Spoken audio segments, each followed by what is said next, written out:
요나 4장 5절에서 11절을 통해서 아버지 하나님의 마음이라는 제목으로 은혜를 나눌까 합니다. 7대 제약, 7가지 대제라는 것 들어보신 적 있으신지요? 이는 영어로 Seven Deadly Sins라고 하는데요, 번역하면 죽음에 이르는 7가지 제약들이라고 할 수가 있습니다. 여기에는 교만, 시기, 나태, 탐욕, 식탐, 색욕, 그리고 오늘 우리가 다루게 될 분노가 있습니다. 분노, 화, 상냄은 자신의 욕구 실현이 저지당하거나 어떤 일을 강요당했을 때에 이에 저항하기 위해서 생기는 부정적인 정서 상태를 말합니다. 일반적으로 자신의 이익을 침해당하거나 손해를 강요당하거나 위협을 당하거나 등등 여러 불합리한 상황에서 생길 수가 있습니다. 흔한 감정이지만 원초적이고 강렬한 감정이다 보니 어떤 인간이라도 이 분노를 통제하기가 어렵죠. 짜증, 스트레스, 히스테리 등도 연관이 있습니다. 오늘 말씀을 통해 죽음에 이르는 7가지 제약 중 이 분노에 대해서 알아보고 함께 은혜를 나눌까 합니다. 저는 성경에서 분노라고 하면 분노의 캐릭터로 이 요나 선지자가 떠오릅니다. 그 이유는 오늘 본문에 잘 나와 있는 바와 같이 하나님께로부터 요나 선지자가 성을 내고 있다, 화를 내고 있다, 분노하고 있다라고 계속 지적을 받고 있기 때문입니다. 그렇다면 요나 선지자는 왜 이토록이나 화를 내는 것일까요? 그것은 요나 선지자 당시 북왕국 이스라엘의 정세와 요나 선지자의 성향이 맞물려 가지고 있기 때문입니다. 당시 북왕국 이스라엘은 외교에 능했던 여로보암 2세의 치세로 유례없는 부흥을 맞이하고 있었습니다. 북쪽에는 아수르라는 강대국이 그런데 위협을 하고 있었기 때문에 이 아수르라는 강대국 때문에 이 북왕국 이스라엘이 좀 걱정거리가 많이 있었던 그런 시기였죠. 이때에 요나 선지자는 활동을 하고 있었는데요, 이 요나서를 기록하기 전에 이미 요나 선지자는 자기의 고국이었던 이 북왕국 이스라엘의 부흥을 지지하고 또 홍보하고 또 앞서서 예언했던 선지자였습니다. 열왕기하 14장 25절에 보면 이스라엘의 하나님 여호와께서 그의 종 가드헤벨 아미떼의 아들 선지자 요나를 통하여 하신 말씀과 같이 여로보암이 이스라엘 영토를 회복하되 하맛 어귀에서부터 아라바 바다까지 하였으니, 여기서 요나 선지자가 예언한 하맛 어귀에서 아라바 바다까지라고 하는 이 영토는 다윗 왕국이 최절정 전성기에 있었을 때 영토입니다.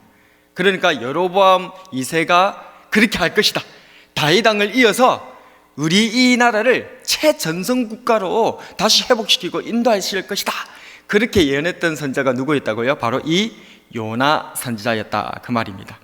그랬던 이 요나 선지자에게 하나님께서는 이스라엘의 적국이었던, 그들의 위협 대상이었던 바로 이 아수르의 수도 니느웨의 회개의 말씀을 전하라라고 했던 것이죠. 그래서 요나 선지자는 니느웨에 가라는 주님의 명령을 어긴 채 반대 방향인 다시스로 가려 하다가 폭풍우를 만나서 물고기 뱃속에 들어가서 회개한 후에 억지로 이 니느웨에 도착하게 된 것입니다. 적국 아수르의 수도 니느웨는 큰 도시였습니다. 무려 사흘길을 걸어야 되는 그러한 큰 도시였던 것이죠. 그런데 이 사흘길을 걸어야 되는 이 큰 도시였던 니느웨에 요나는 단 하루만 메시지를 전하는데 그 메시지 내용도 기가 찹니다. 이것은 하나님의 복음의 말씀이라고는 도저히 들을 수 없는 거의 저주에 가까운 메시지였습니다. 요나서 3장 4절에 보면 40일이 지나면 니네가 무너지리라. 그런데 놀라운 상황이 벌어지게 되었습니다. 전혀 무반응이거나 자기를 때려잡을 줄 알았던 이 니느웨 사람들이 왕에서부터 시작해서 저 밑에 모든 백성이 이르기까지 다 회개하면서 나오는 것입니다. 상황이 자신의 바람과는 어긋나게 흘러가자 요나 선지자는 화가 치밀어서 하나님께 생떼를 씁니다. 요나 4장 3절입니다. 이제 내 생명을 거두어 가소서, 사는 것보다 죽는 것이 내게 남이니이다. 이처럼 화를 내는 요나 선지자에게 하나님께서는 4절과 9절에서 거듭 물으십니다. 내가 성내는 것이 옳으냐? 내가 이 박능풀로 말미암아 성내는 것이 어찌 옳으냐? 그렇다면 하나님께서 요나에게 말씀하고 계시고 또 오늘 살아가는 저와 여러분들에게 질문하고 계시는 내가 성내는 것이 옳으냐라고 하는 이 하나님의 말씀의 진의는 무슨 뜻일까요? 첫 번째로 따라하겠습니다. 분노의 방향이 옳으냐는 말씀입니다. 분노의 방향이 옳으냐는 말씀입니다. 1절에서 3절인데요 요나가 매우 싫어하고 성내며 여호와께 기도하여 이르되 여호와여 내가 고국에 있을 때 이러하겠다고 말씀하지 아니하였나이까? 그러므로 내가 빨리 다시스로 도망하였사오니 주께서는 은혜로우시며 자비로우시며 노하기를 더디하시며 인애가 크시사 뜻을 돌이켜 재앙을 내리지 아니하시는 하나님이신 줄을 내가 알았음이니이다. 여호와여 원하건대 이제 내 생명을 거두어 가소서. 사는 것보다 죽는 것이 내게 나음이니이다 하니 우리는 언제 화를 낼까요? 나와 관계된 것이 침해를 당했을 때, 내가 중요하게 생각하는 것이 무시를 당했을 때에 화를 내는 것 같습니다. 그러나 내 것이다 라고 하는 이 말은 다르게 생각한다면 내가 주인이다 라는 말과 동의어가 됩니다. 하나님을 종의 자리로 내쫓고 있는 말이 바로 내 것이라고 하는 이 말에 이미 포함되어 있다는 것입니다. 요나는 하나님께 화를 내었습니다. 하나님께서 자신의 기도를 들어주시지 않았기 때문입니다. 도리어 적국의 수도 니느웨를 살려주시려 했기 때문입니다. 이렇게 살 바엔 그냥 죽는 것이 낫겠다고 목숨을 걸고 하나님께 협박까지 서슴지 않고 있습니다. 내 뜻대로 되지 않는다고 화를 내는 것은 결국 하나님께 화를 내는 것이 되고 맙니다. 그렇습니다. 분노가 죄가 되는 이유는 그 분노의 화살 끝이 결국 하나님을 향하게 되기 때문입니다. 분노는 사실 죄악이라기보다는 우리 인류에게 주신 엄청난 에너지입니다. 힘입니다. 분노는 없던 힘도 있게 하고 없던 용기도 솟구치게 하며 다이너마이트와 같은 강력한 폭발력으로 주변 사람들을 깜짝 놀라게 하는 것이 이 분노입니다. 분노는 귀담아 들을 가치가 있는 신호다. 해리엇 러너가 말했고요. 정의는 그 안에 분노를 지닌다. 정의에서 나오는 분노는 진보의 한 요소가 된다. 빅토르 위고의 레 미제라블에서 나온 말입니다. 희망에게는 아름다운 두 딸이 있다. 그들의 이름은 분노와 용기다. 현실이 지금 모습인 것에 대한 분노, 그리고 현실을 마땅히 그래야 하는 모습으로 바꾸려는 용기. 아우구스티누스가 얘기했습니다. 이처럼 분노는 강력한 능력입니다. 그러나 문제는 이 분노를 어디에 누구를 향하여 쓰고 있냐는 것이 문제입니다. 우리의 분노의 대상은 크게 셋입니다. 이 셋을 벗어나서는 안 됩니다. 첫 번째는 마귀입니다. 우리는 마귀에 대해서 분노해야 되는 줄로 믿습니다. 두 번째는 죄입니다. 우리는 죄악에 대해서 분노할 수 있어야 됩니다. 마지막으로는 내 자신입니다. 이 마귀와 죄의 농락을 당하고 있는 이 어이없는 내 자신에 대해서 분노할 수 있는 지혜로운 자들이 되시기를 축복합니다. 그러나 이 셋을 향하지 않는다면 이 분노는 하나님을 대적하고 사람을 불태우고 심지어는 내 자신도 그냥 죽여버리는 그러한 무서운 흉기가 되고 말 것입니다. 그래서 하나님께서는 우리에게 지금 묻고 계시는 것입니다. 내가 성내는 것이 옳으냐? 내가 성내는 것이 옳으냐는 말씀은 어떤 의미입니까? 두 번째로 또 한번 따라할까요? 당연한 것이 옳으냐는 말씀입니다. 당연한 것이 옳으냐는 말씀입니다. 8절에서 9절 읽어보겠습니다. 해가 뜰 때 하나님이 뜨거운 동풍을 예비하셨고 해는 요나의 머리에 쪼임에 요나가 혼미하여 스스로 죽기를 구하여 이르되 사는 것보다 죽는 것이 내게 나으니이다 하니라. 하나님이 요나에게 이르시되 내가 이 박넝쿨로 말미암아 성내는 것이 어찌 옳으냐 하시니 그가 대답하되 내가 성내어 죽기까지 할지라도 옳으니이다 하니라. 안 그래도 화가 나 있는 요나 선지자입니다. 원하지 않는 적국의 말씀을 전한 것도 화가 나고 자신이 전한 메시지에 온 니느웨가 회개하는 것도 화가 나고 사막 기위에 내리쬐는 햇빛 속에서 니느웨의 멸망을 기다리고 있는 이 내 자신도 화가 납니다. 이런 그에게 작은 박넝쿨이 그늘이 되어 주었는데 그 박넝쿨이 벌레에게 갈아 먹혀 버렸을 때에 요나 선지자는 그만 이때까지 안 그래도 화가 나 있는 것이 폭발하고 만 것입니다. 8절에 사는 것보다 죽는 것이 내게 나으니이다. 집에서 이렇게 하시는 거 아닙니까? 요나 선지자는 적어도 두 가지 부분에 있어서 자신이 화를 내는 것은 당연하다고 생각했습니다. 첫째, 불신앙과 우상숭배로 점철된 니느웨는 심판이 당연하다. 또 둘째, 태양 아래에 그래도 하나님의 선지로서 하나님의 명령을 수행하고 있는 나한테 박넝쿨 정도의 그늘은 당연하다. 우리는 분노합니다. 세상에 불의가 가득하고 나라의 도둑과 사기꾼이 판을 치고 심지어 교회조차도 세상의 조롱거리가 되어버린 이 시대를 보면서 도대체 정의는 어디에 있는가? 하나님께서는 살아계신가? 라며 분노합니다. 또한 우리는 분노합니다. 예수를 믿는 내게 풀리는 일이 없고 자녀들이 말을 안 듣고 심지어는 사고나 질병에 걸려 손톱만큼도 나는 도움을 받지 못하고 있다라고 느낄 때에 하나님 왜 나를 도와주시지 않는가? 왜 내 기도를 들어주시지 않는가? 라며 분노하곤 합니다. 그러나 당연한 것은 없습니다. 정의도 당연하지 않고 심판도 당연하지 않습니다. 사랑도 당연하지 않고 도움도 당연하지 않습니다. 그렇습니다.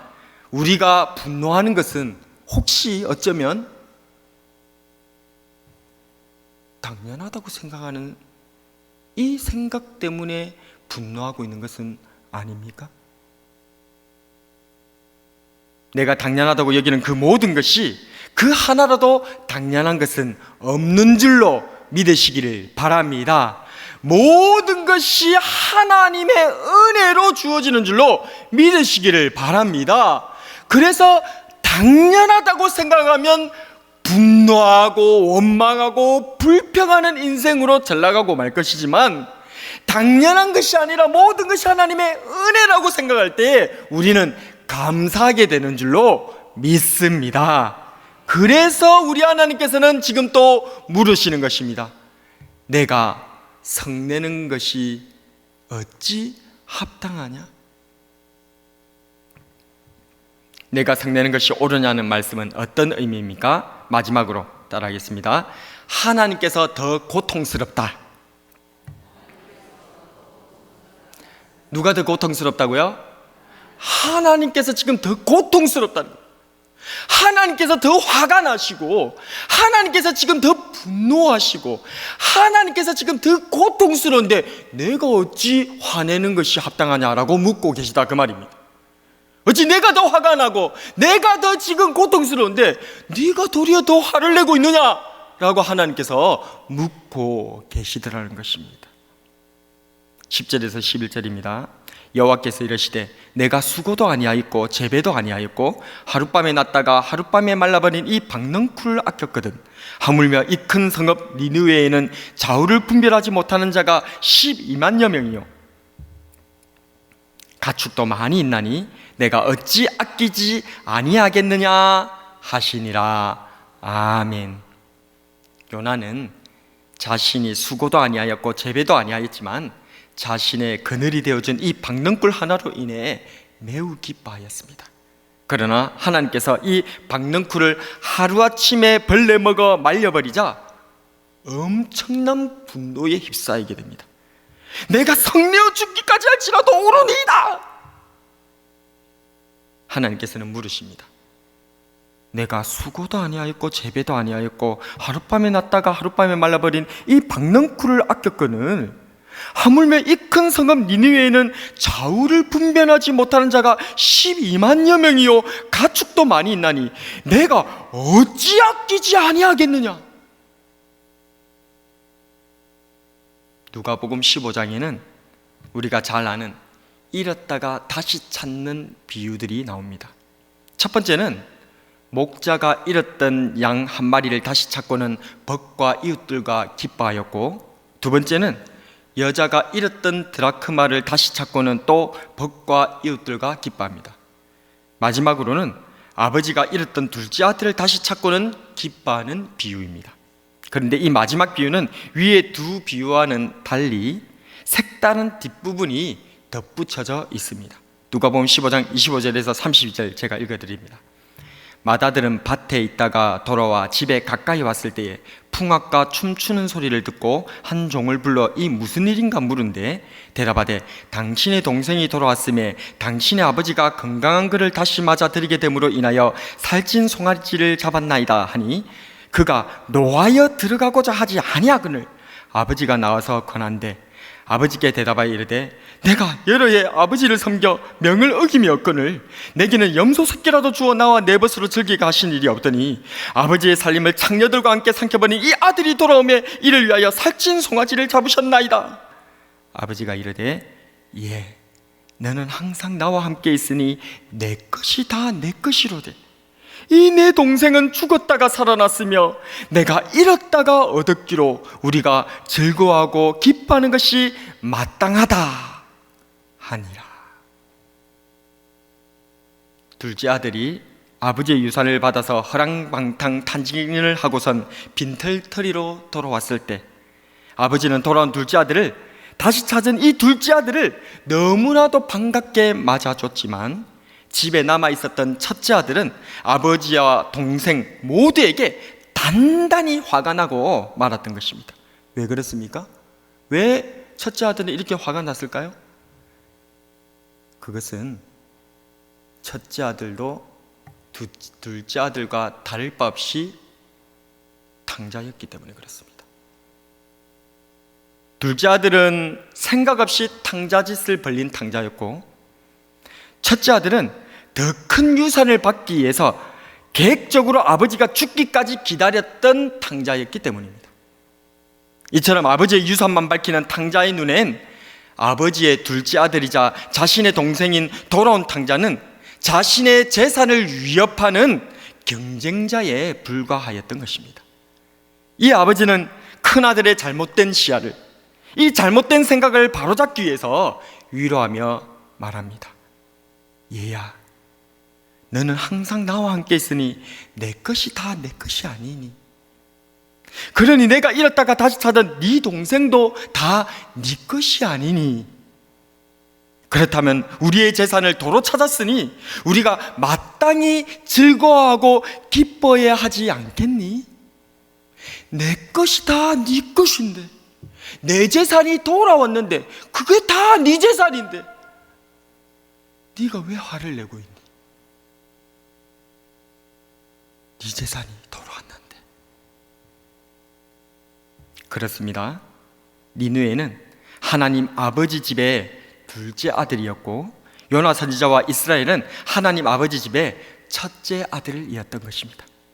그러나 요나 선지자에게는 형제애가 없었습니다.